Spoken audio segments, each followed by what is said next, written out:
शिव भनेको परमात्मा हो।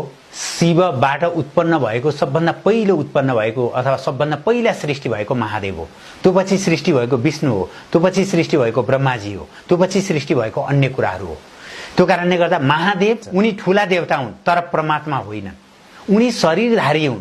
शिवलिङ्ग निराकार हो, उनको शरीर छैन। महादेवको शरीर छ।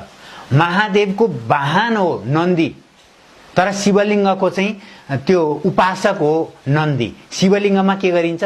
शिवलिङ्गको सिधै अगाडि नन्दी राखिन्छ, तर महादेवको चाहिँ के गरिन्छ? झण्डामा नन्दी राखिन्छ। त्यो फरक छ।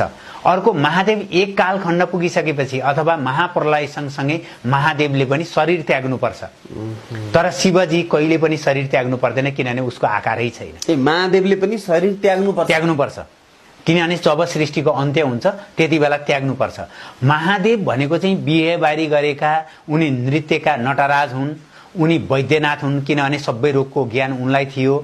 अनि उनी महादेव हुन्, सबै देवताको देवता हुन्। अनि उनी आशुतोष हुन्, उनी एकदमै छिटो भावुक पनि बन्छन्, छिटो आशीर्वाद पनि दिन्छन्। तर शिवलिङ्ग भनेको चाहिँ त्यो कुनै पनि कुरा होइन। अनि शिवलिङ्गबाट सबै कुराहरूको सृष्टि भयो, तर महादेवले कुनै पनि कुरा सृष्टि गरेको होइन। उनले यो सृष्टिमा आएका सबै कुराहरूको निराकरण गर्ने काम उनले गर्छन्।